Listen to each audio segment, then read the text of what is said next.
과학의 힘 에너지 청혜쌤입니다. 영상을 통해 열심히 학습하는 우리 친구들에게 파이팅을 보내면서요. 오늘도 주제부터 확인해 보도록 하겠습니다.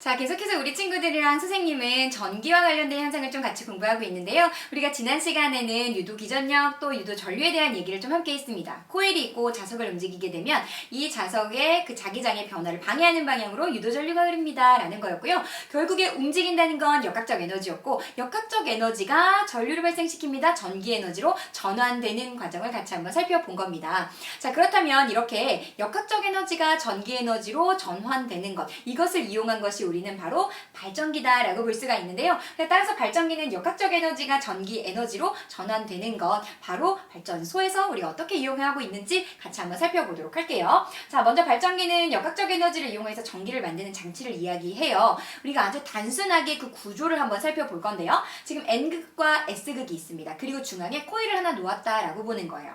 자, 그럼 어떻게 우리가 역학적 에너지가 전기 에너지로 전환돼서 전류를 발생시키는가, 그 과정을 좀 한번 볼 건데요. 선생님 그래프로 우리 친구들 좀 간단하게 준비를 했습니다. 자, 여기서 코일을 한 방향으로 돌려주는 거예요. 자, 그러면 코일의 단면을 우리 친구들이 한번 좀 생각해 볼 수가 있어야 되는데요. 하나하나 좀 돌려가면서 순차적으로 한번 살펴보도록 할게요. 자, 이렇게 생긴 단면이 있습니다. 자, 그러면 N극에서 S극으로 지나가는 자기장이 있겠죠. 그렇죠? 이때는요, 우리 친구들 자기장 방향에서 본 코일의 단면적을 생각해 보면 단면적이 지금 꽤 높아요. 그렇죠? 그런데 얘가 움직이지 않았을 때는, 그렇죠, 자기장의 변화는 없기 때문에 유도 전류는 흐르지 않는 상태일 거예요. 맞나요? 자, 이제 이 코일을요 돌려줄게요. 회전시켜줄게요. 그럼 자기장의 변화가 생길 거고, 자기장의 변화를 방해하는 방향으로 유도 전류가 흐르게 되겠죠. 자, 이렇게 회전시켜주면 단면적이 변하게 돼요. 그래서 보시면 코일의 단면적이 지금 줄어들고 있는 것을 보여요. 그런데 줄어든다는 거 역시 변화가 생긴 거기 때문에 그 변화를 방해하는 방향으로 유도 전류가 형성이 될 거고, 따라서 유도 전류의 세기는 증가하고 있다라고 볼 수가 있겠죠. 자, 더 틀어줄 거예요, 방향을. 그렇게 되면 단면적이 지금 더 줄어들고 있고 완전히 동일하게 수평상에 놓이게 되면 단면적이 0이 되겠죠. 하지만 단면적이 0이 된다고 유도 전류가 0이 되는 게 아닙니다. 변화를 방해하는 방향으로 유도 전류가 흐르는 거기 때문에 변화가 생겼다면 그 변화를 방해하는 방향으로 유도 전류가 지금 올라가고 있는 것을 확인할 수가 있죠.